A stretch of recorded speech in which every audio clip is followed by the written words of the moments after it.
Donc je disais, je suis vraiment heureuse d'être avec vous aujourd'hui. C'est vraiment toujours un privilège pour nous, et pour moi, pour Fred, d'être en votre compagnie, en votre présence.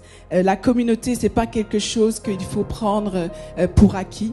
Plusieurs personnes n'ont pas cette possibilité de se rassembler, de prier, d'adorer Dieu ensemble. C'est vraiment un privilège que Dieu nous fait, et je pense qu'on peut lui rendre vraiment grâce ce Amen. matin.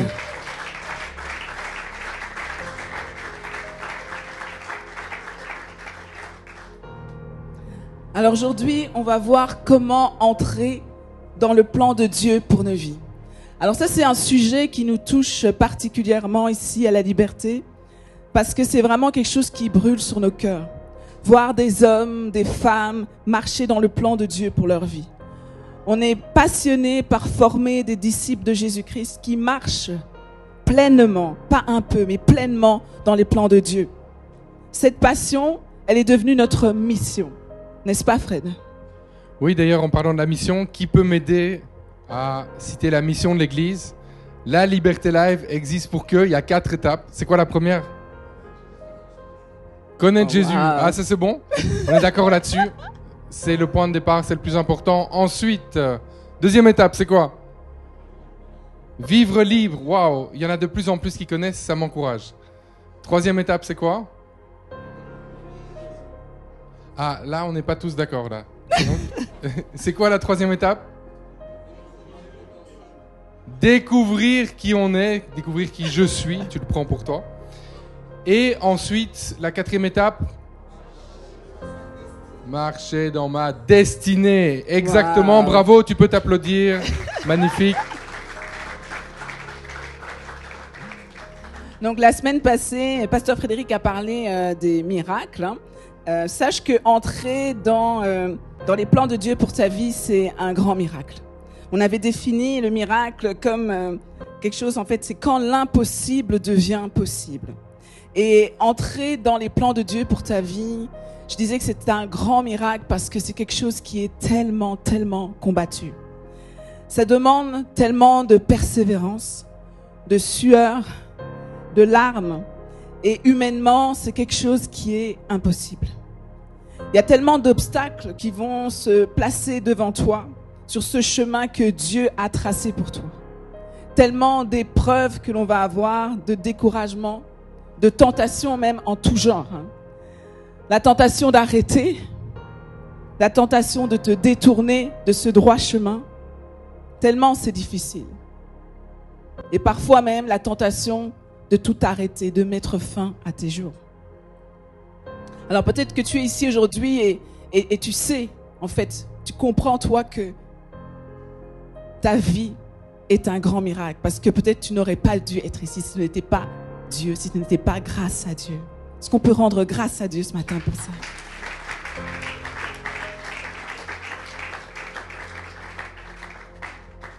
Marcher dans les plans de Dieu pour nos vies, c'est un grand miracle. On l'a vu. Mais c'est vrai que quand on pense au miracle, c'est pas vraiment à ça qu'on pense. Quand on pense au miracle dans la Bible, par exemple dans l'Ancien Testament, on va dire quand la mer elle s'est ouverte complètement et là le peuple de Dieu est passé à sec. Ça, ok, ça c'est un miracle pour nous. Quand on pense aussi dans l'Ancien Testament à la manne, cette nourriture que Dieu envoyait pour son peuple, waouh, ça c'est un miracle. On se dit oui, vraiment un miracle. Après, on pense au Nouveau Testament avec la venue de Jésus. Alors là, il y a encore plus de miracles. Encore plus de miracles. Pense à Jésus qui marche sur l'eau. Ah oui, ça c'est un miracle, on est d'accord avec ça? Oui. On pense à Jésus qui rend la vue à un aveugle. Ah ouais, là vraiment aussi, c'est un miracle. Les apôtres, ils ont réalisé aussi des grands miracles, plein de guérisons. Jésus qui ressuscite Lazare. Après combien de jours? 4 jours, exactement. Vous connaissez bien vos Bibles, bravo. Ça c'est un fameux miracle aussi. Et Jésus qui ressuscite aussi lui-même après combien de jours? 3 jours, bravo, magnifique, vous connaissez vos Bibles, encore, je vous célèbre pour ça. Les miracles, en fait, ils ont une grande place dans la Bible, ça c'est sûr. Pourquoi? Parce que notre Dieu, c'est le Dieu de l'impossible, notre Dieu, c'est le Dieu des miracles. Il n'y a rien à faire. Les miracles, il y a quelque chose de fascinant avec ça, non? Les miracles, c'est quelque chose de fascinant, comme tu dis. Mais souvent, quand on lit les miracles dans la parole de Dieu, on se dit que en fait, ce n'était juste qu'à cette époque-là. Est-ce que c'est vrai? Est-ce que ça peut se produire encore aujourd'hui? Les miracles, c'est encore pour aujourd'hui. Est-ce que quelqu'un le croit ici? Les miracles, c'est encore pour aujourd'hui. Et on a un passage dans la Bible qui appuie ça. Ici, c'est un extrait de la prédication de Pierre à Jérusalem. Si tu prends des notes, si tu vas aller voir dans la Bible, Acte 2, versets 32 et 33. Ça dit ceci: Dieu a ressuscité ce Jésus dont je parle. Nous en sommes tous témoins. Ensuite, il a été élevé pour siéger à la droite de Dieu. Et maintenant, comme Dieu l'a promis, il a reçu du Père l'Esprit Saint et il l'a répandu sur nous. Sur nous, ça veut dire sur qui? Sur nous. Bravo, qui a dit ça? Magnifique, Olivia, on célèbre ça. Sur nous, ça veut dire sur nous. Donc, c'est encore pour aujourd'hui. Jésus, c'est qui? C'est Dieu, le Fils. Il est venu sur terre, il est mort à la croix, il est ressuscité pour qu'on ait accès à la vie éternelle, le pardon de nos péchés. Ensuite, il est retourné au ciel. Et la Bible nous dit qu'il a maintenant répandu Dieu, le Saint-Esprit, sur nous. Amen. Et parce que le Saint-Esprit vit en nous et parmi nous, les miracles arrivent encore aujourd'hui. Et nous pouvons nous-mêmes accomplir l'impossible grâce à la présence du Saint-Esprit dans nos vies. Alors fais du bruit si tu le crois, que tu peux accomplir l'impossible grâce au Saint-Esprit qui vit en toi. Donc là, on parle de miracles qui peuvent paraître tellement évidents. Hein. Mais comment reconnaître un miracle dans nos propres vies?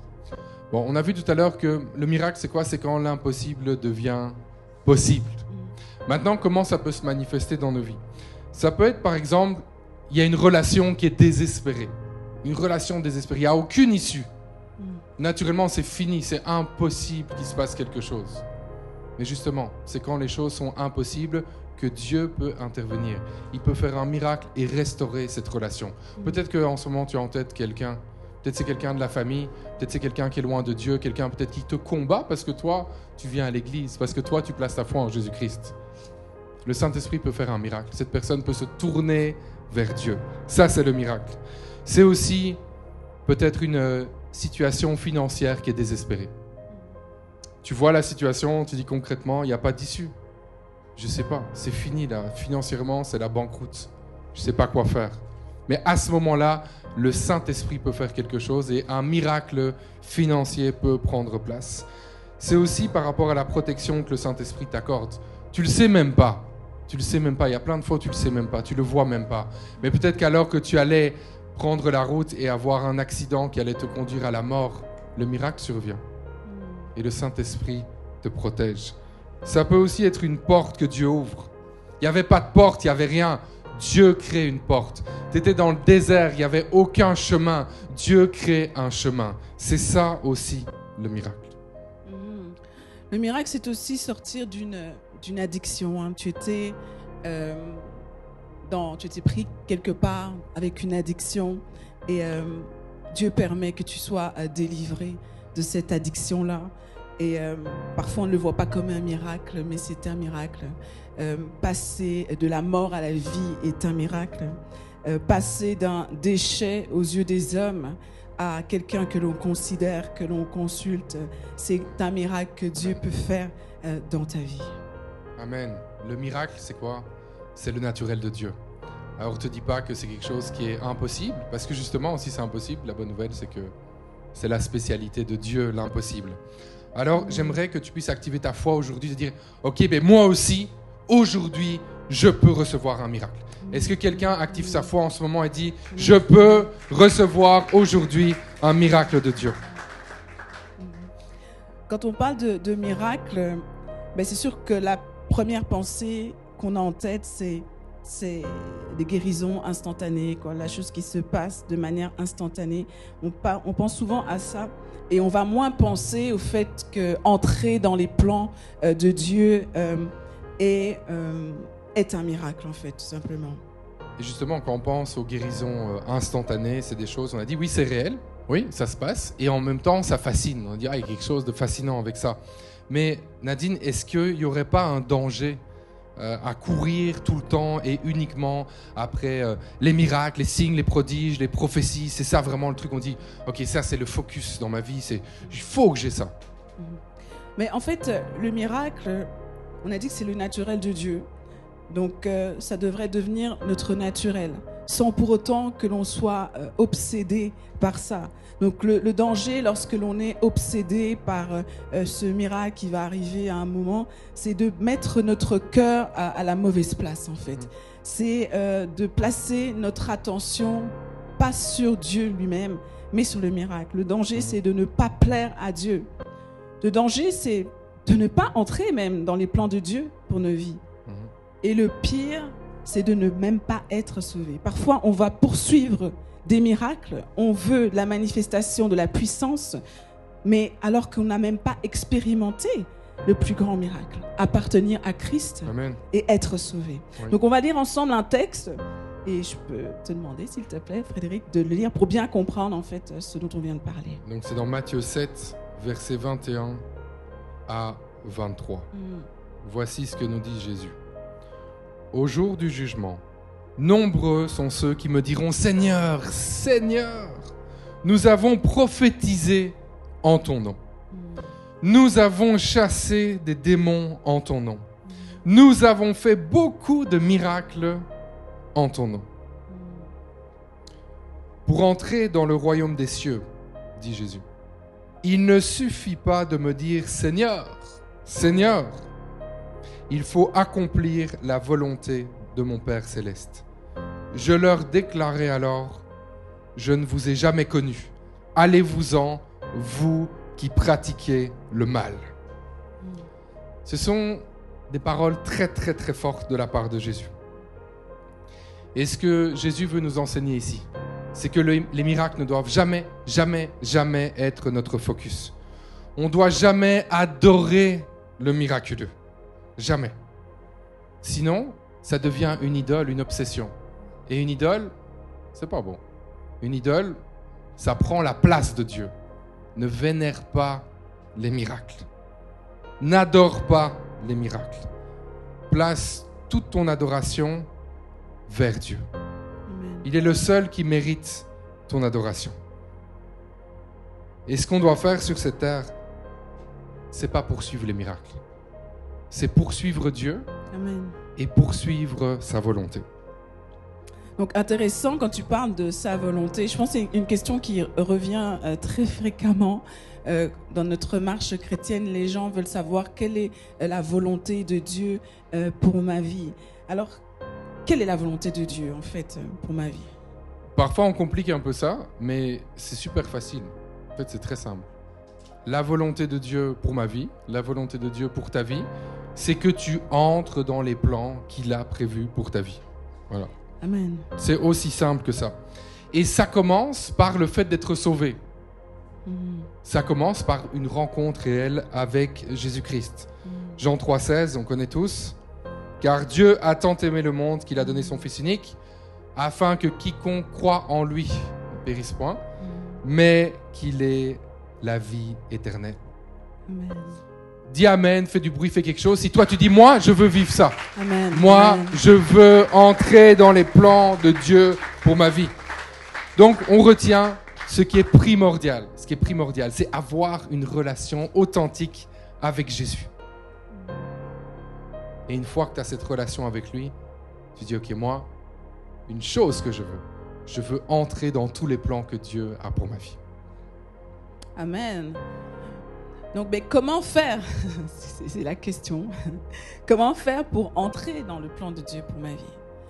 Donc, on a dit au début, pour nous, c'est vraiment important.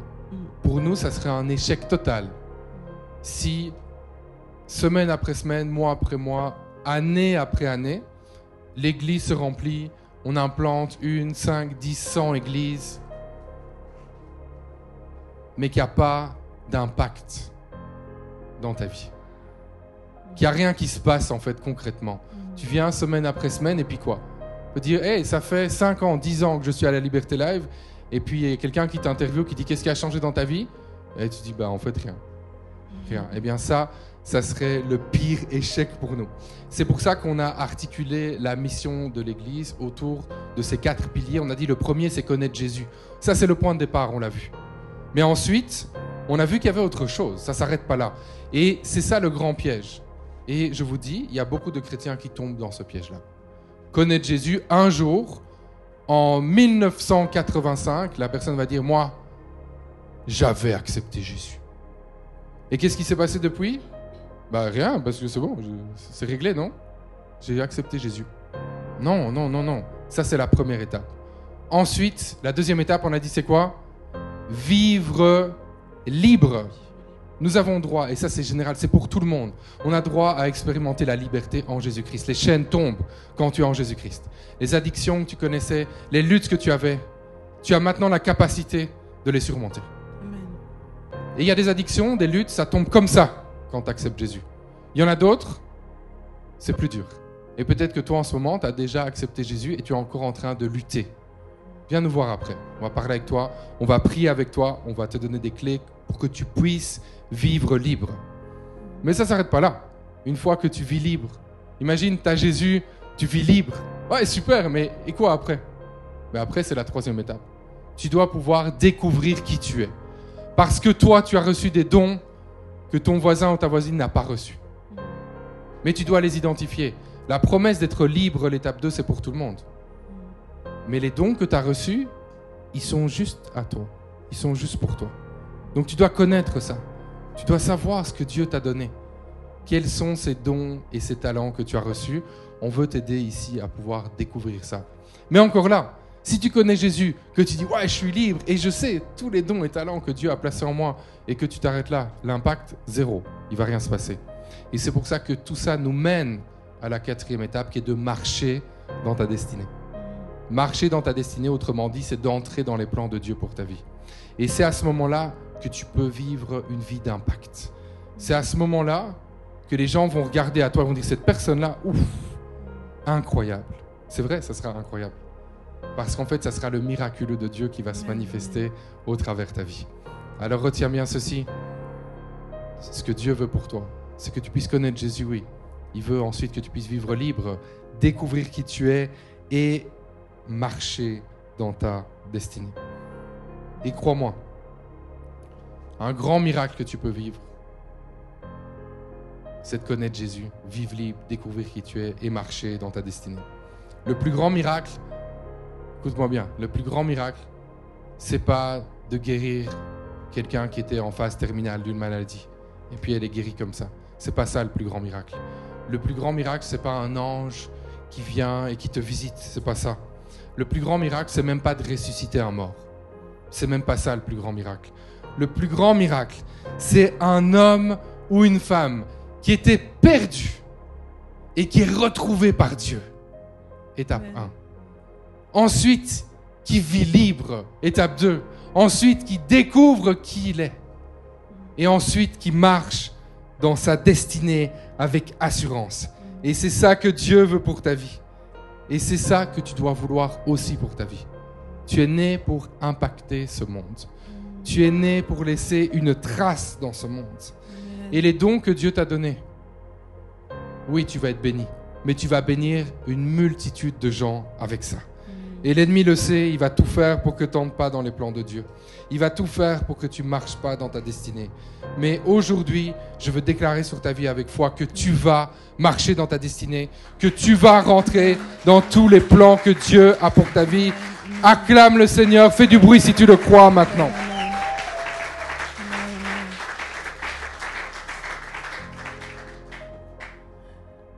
Quel est le changement qu'on peut apporter dans nos mentalités? Parce que parfois, c'est là que ça se passe, en fait. Il y a un blocage au niveau des mentalités. Quel est le changement qu'on pourrait apporter à nos façons de penser, nos mentalités, qui va, en fait, nous aider, qui vont nous aider à vivre le plan de Dieu? Mais je pense qu'il y a un petit ajustement qu'on peut faire. C'est de passer de la mentalité à Dieu, je veux que tu me donnes un miracle une fois dans ma vie, à Dieu, je veux moi-même être le miracle tous les jours de ma vie, partout où je passe. Amen. Parce qu'en fait, le piège, c'est d'attendre que Dieu fasse un miracle. La victoire, c'est d'être soi-même le miracle partout où on passe. Alors que tu puisses recevoir cette parole, arrête d'attendre que Dieu fasse un miracle, sois toi-même le miracle dans la vie de quelqu'un. Et tu te dis, ouais, mais comment je veux faire ça? Mais c'est simple, tu as accepté Jésus, le Saint-Esprit vit en toi. C'est bon, c'est parti là. Le miraculeux est déjà en toi et tu as la capacité de vivre autrement. Tu peux dire non à la rancune et oui au pardon. Tu peux dire non à la corruption et oui à l'intégrité. Tu peux dire non à la fainéantise et oui au travail. Tu peux dire non à l'avarice et oui à la générosité. Tu peux dire non à l'égoïsme et oui à l'aide que tu vas pouvoir apporter aux autres.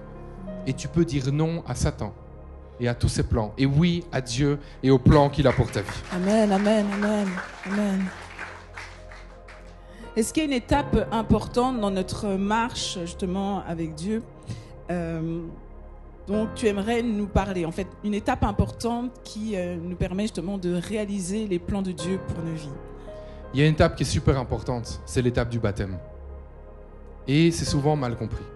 Quelqu'un a dit un jour que le temps entre le moment où tu as accepté Jésus et le moment où tu te fais baptiser appartient à Satan.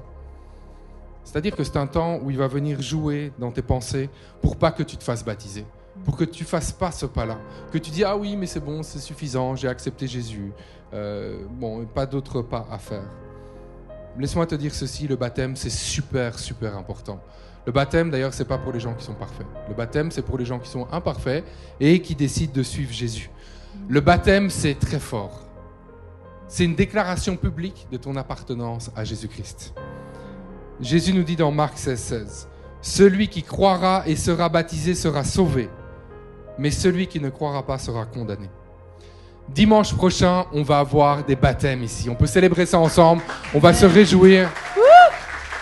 Fais plus de bruit que ça encore, c'est une grande fête. On est reconnaissant pour ça. Et aujourd'hui, ce dimanche, c'est le dernier dimanche pour s'inscrire au baptême. Passe pas à côté de ça. Tu n'es pas encore baptisé, viens me voir ici à la fin du culte. Je vais être là avec une affiche baptême. Si tu es en ligne, tu peux nous envoyer un message aussi. On va rentrer en contact avec toi et tu vas pouvoir te faire baptiser. Il y a une puissance dans les eaux du baptême. Quand tu rentres dans l'eau, tu t'identifies à la mort de Jésus. Tu laisses ton ancienne vie, tu laisses toute la saleté, tout le péché, tu laisses ça dans l'eau.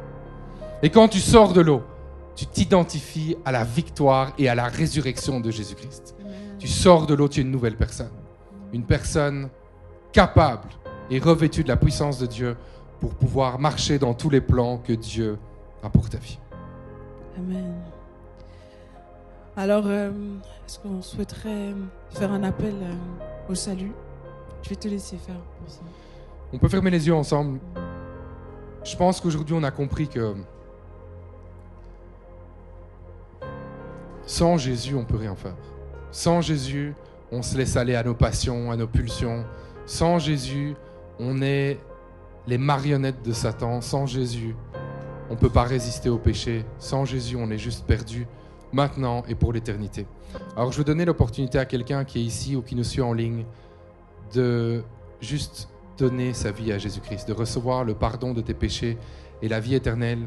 Alors que les yeux sont fermés, est-ce que toi, tu veux prendre cette décision? Si c'est ton cas, tu peux lever la main maintenant là où tu es.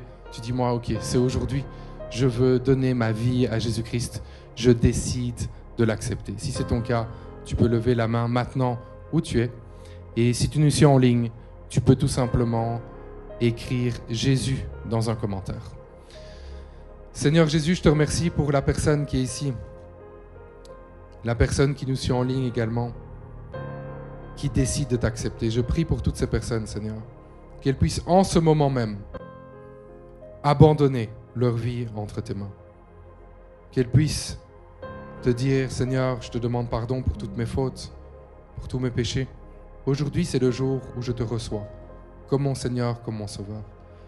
Merci, Saint-Esprit, parce que en ce moment même, tu viens habiter dans chacune de ces personnes. Là où il y avait la douleur, tu viens emmener la restauration. Là où il y avait la peine, tu viens emmener la joie, Saint-Esprit. Tu viens prendre le contrôle de ces vies et tu viens faire en sorte, Seigneur, que ces vies qui étaient en petits morceaux, ces vies qui étaient anéantis, tu viens les ressusciter. Tu viens semer l'espoir maintenant. Et on a vu qu'il y avait un but pour la vie de chaque personne. Et je prie que ces personnes aujourd'hui puissent, oui, recevoir Jésus. Qu'elles puissent expérimenter sa liberté. Qu'elles puissent découvrir qui elles sont et qu'elles puissent marcher dans leur destinée avec assurance. Et je prie toutes ces choses dans le nom de Jésus-Christ. Amen. On reste dans une attitude de prière maintenant encore. Amen. On va prier pour entrer dans les plans de Dieu. On a dit que c'est quelque chose qui était vraiment combattu. Et on voudrait prendre le temps vraiment de prier ce matin pour ça. Je vais prier pour chacun d'entre nous. Peut-être que toi, tu te sens particulièrement concerné. Tu sais que Dieu t'appelle à faire une certaine chose. Tu as même des précisions, mais c'est toujours combattu. À chaque fois que tu te lances, tu te lèves, tu te dis, je vais faire ça, il y a quelque chose qui arrive et qui t'empêche, en fait, tout simplement de poursuivre, d'aller à la bonne vitesse. Si tu te reconnais, je vais vraiment t'inviter, là où tu es, à lever ta main. On a dit, en commençant ce culte, qu'on était venu chercher notre portion. Personne n'est venu ici en tant que spectateur. Amen. C'est que nous croyons que Dieu va réellement faire quelque chose. Oui. Le miracle, c'est pas seulement pour les autres. Le miracle, c'est aussi pour toi. Amen. Donc je vois des mains qui sont levées. Si ça te concerne, lève ta main. Je vais prier. Père éternel, mon Dieu, nous venons devant toi. Avec cette assurance, Seigneur, mon Dieu. Que les plans que tu as prévus pour nos vies, Seigneur Dieu, s'accomplissent. Père éternel, que les promesses que tu as faites sur nos vies, Seigneur, s'accompliront toujours. Peu importe, Seigneur Dieu, les combats. Peu importe, Seigneur, ceux qui se trouvent et qui se placent sur notre chemin. Seigneur, mon Dieu, je déclare, Seigneur, sur toutes ces vies, toutes ces personnes, Seigneur, qui décident aujourd'hui, Père, tout simplement d'avoir leur portion, de rentrer pleinement dans les plans, Seigneur, que tu as pour leur vie. Seigneur, je prie pour la manifestation puissante, Seigneur, de ton esprit. Seigneur, tu dis que ton esprit vit en nous. Père éternel, c'est le même esprit qui a ressuscité Christ. On prie, Seigneur, pour que des destinées soient débloquées ce matin. Seigneur, on prie pour que des vies soient débloquées ce matin. On prie, Seigneur Dieu, Papa, pour que des obstacles soient surmontés ce matin. Amen. Je veux vous entendre ce matin. Je veux vous entendre acclamer le Seigneur ce matin. Je veux vous entendre élever votre voix ce matin. Parce que Dieu est en train de faire quelque chose ce matin. Ne rate pas ce qu'il est en train de faire ce matin. Il vient, son Saint-Esprit fait...